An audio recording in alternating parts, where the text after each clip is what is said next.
that in substitute gender studies for any of the majors at Emerson, writing for film and TV, in theater, kind of think about what he said. 75% of you reported in your survey that you were criticized for your major at some point by people you know, either from home or from here.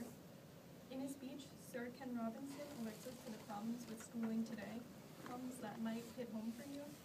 He uses the devices of rhetorical question, Cicero's canons of style, and the appeal of pathos to demonstrate what a pressing issue is at hand. So I too have been criticized for my major. In high school, I told my calculus teacher that I wanted to be a journalist, and she kind of asked me, why would such a smart girl want to be a journalist when you could be a doctor or an engineer?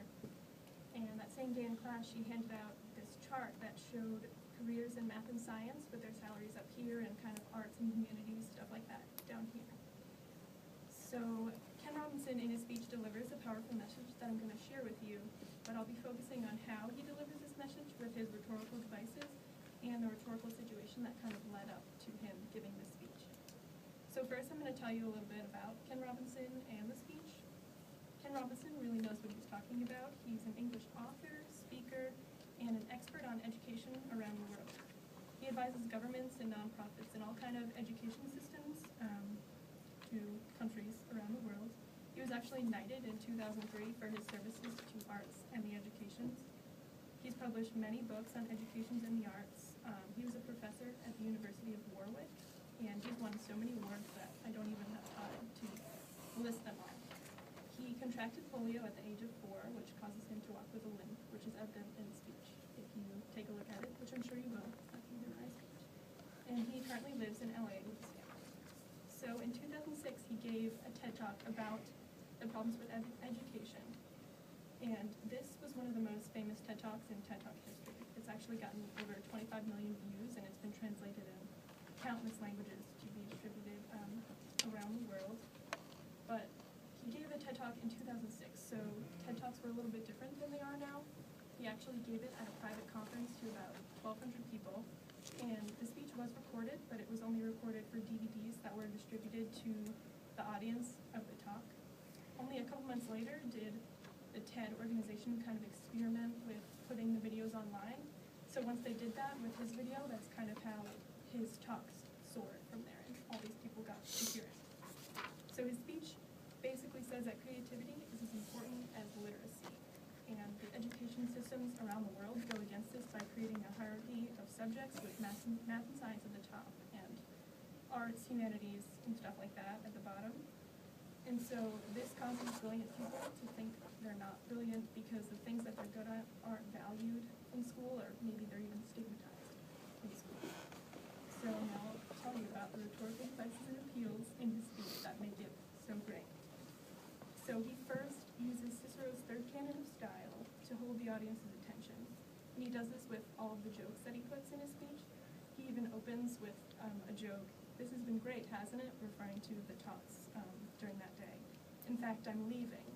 So opening with the joke and then sprinkling a bunch of jokes throughout the speech gets the audience ready for the next serious part of the speech. So he tells a joke and then he kind of focuses on something more serious or emotional. And it kind of recharges them for the next part.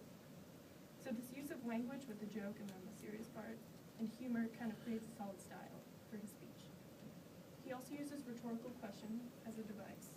This makes the speech more of a conversation instead of a speech at the people, and it helps him spread his message and inspire the audience. So at first he asks reassuring questions like, don't you think so, or why is this, when he's giving statistics and stuff like that. But he also asks questions that resonate with the audience. When he's talking about education systems around the world, he asks why there isn't a class that's offered to students that teaches dance the way that there are classes that are taught with mathematics. And he says, we all have bodies, don't we? Did I miss a meeting? So he has the joke, but he uses a bunch of rhetorical questions. He also has a series of questions about Shakespeare that are also going along the lines of like a joke. He says, you don't think of Shakespeare as a child, do you? Shakespeare being 7? He was in somebody's English class, wasn't he? How annoying would that be? So he definitely uses a lot of questions to make this kind of conversation with the audience. The third device that he uses is pathos. He appeals to the audience's emotions with a use of narratives throughout his speech.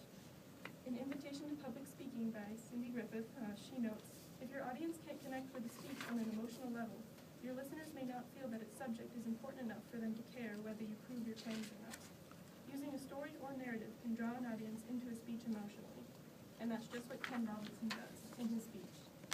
His most emotional narrative is one about Gillian Lynn, who's a choreographer. She choreographed Cats and Phantom of the Opera. When she was a child, her teachers thought that she had a learning disorder, and he jokes that at the time when Gillian was a child, ADHD wasn't a real disease. People weren't aware they could have that. But so her teachers advised that her mom bring her to a specialist to see what was wrong with her. And so after a couple questions from the specialist talking to Cindy, her mom and the specialist left the room, but when they did leave the room, they turned the radio on and they left. And as they turned the radio on, Gillian got up and started dancing. And when the specialist noticed this from the other side of the two-way mirror, he said that Gillian was a dancer. She didn't have a learning disability. She was just a dancer. So her mom brought Gillian to a dance school where Gillian said it was full of people like her, people who had to move to think. And after that, her career kind of soared from there. And so this emotional narrative that he weaves into his speech appeals to the audience's emotions, obviously, because it's heartwarming, but also because many people can relate to ADHD. A New York Times article quoted that 11% of children in the U.S. right now are diagnosed with ADHD. So the mix between ADHD and the heartwarming story kind of make the emotions for the audience relevant. So the use of rhetorical devices and appeals in his speech are definitely part of the reason why his speech is so famous around the world today. So in conclusion, he delivers his moving speech filled with humor, inspiration, and a call to action. His message reached audiences, not only his audience, but audiences around the world. He uses rhetorical questions, style, and pathos to give this message to all of these people, which he wasn't aware of, all the people that would hear it at the time. But hopefully our class can learn a thing or two from Ken Robinson, not only his public speaking abilities, but his use of rhetorical devices in this way to spread his message.